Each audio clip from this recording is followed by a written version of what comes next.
Hello, and welcome to the Lanterns edition of the Ohio State Football Preview. I'm Brian Nelson. And I'm Khalid. Now let's take a look at what the Buckeyes can expect going into Week 12 against Rutgers. Ohio State has dropped to number 2 in this week's college football playoff rankings after defeating Maryland 73-14. And this Saturday, the Buckeyes will travel to New Jersey to face off against Rutgers, who currently have a record of 2-7. The 73-point outburst was the second time this season the Buckeyes scored over 70 points in a game, the last coming against Miami of Ohio. And Ohio State currently ranks first in the country in scoring offense, as they are currently averaging 51 points per game. Quarterback Justin Fields has had yet another impressive performance as he threw for 200 yards and 3 touchdowns while also rushing for another score, all of it coming in the first half. The Buckeyes also had 4 running backs go over 75 yards on the ground, as J.K. Dobbins, Master Teague, Marcus Crowley, and Demario McCall had big days on Saturday. Dobbins, Crowley, and McCall all got into the end zone for scores as Maryland struggled stopping the run. Freshman wide receiver Garrett Wilson had a big day as he led the offense in receiving yards, which was the first of his young career. Wilson managed to catch 4 passes for 82 yards and a touchdown on the day. The balance of run and pass has been a key for the Buckeyes' success as they look to carry this momentum into Rutgers Stadium on Saturday. Ohio State had no issue handling the Terrapins defensively, despite being without star defensive end Chase Young.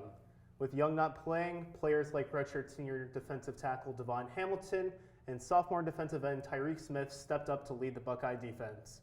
Both Hamilton and Smith had 2 sacks each, and senior linebacker Malik Harrison, redshirt junior linebacker Tuff Borland, and freshman defensive end Zach Harrison also got into the backfield for sacks of their own, giving Ohio State a season-high 7 sacks.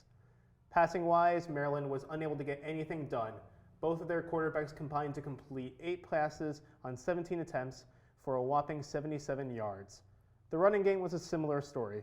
Maryland's leading rusher was junior running back Javon Leake, who only managed 55 yards on 9 carries. Even though the Buckeyes will be without Young for a second straight game, they should have no issue handling a struggling Rutgers offense on the road.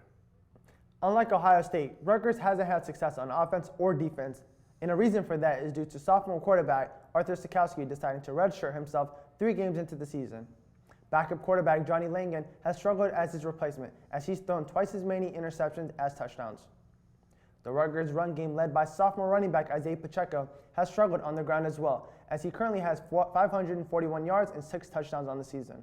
For context, Ohio State's backup running back Master Teague currently has 699 yards and 4 touchdowns on the season. Rutgers will have their hands full against Ohio State defense that currently ranks number 1 in scoring defense. Just like Ohio State had no issue handling Maryland's defense, the Buckeyes should be more than capable of dealing with the Scarlet Knights. Their total defense ranks 95th in the country and is giving up an average of 431 yards per game. Passing defense is a main strength for the Scarlet Knights. They rank 75th in the nation, giving up an average of 232 yards per game, mainly due to the efforts of linebackers junior Tyshawn Fogg and redshirt junior Olakunle Fatukasi. They lead the team with 8 tackles with 81 and 68 respectively, and senior quarterback Damon Hayes leads the team in interceptions with 2. Where Rutgers has a major weakness is their rushing defense. It is one of the worst in the country, ranking 108th out of 130 teams, giving up an average of 198 yards per game.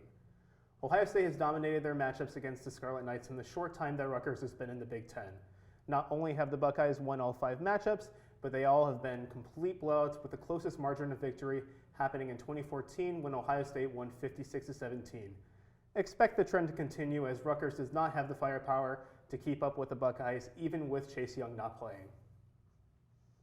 The Buckeyes kick off against Rutgers this Saturday at 3:30 p.m. in New Jersey.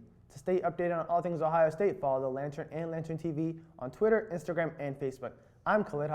And I'm Brian Nelson, and thanks for watching Lantern TV.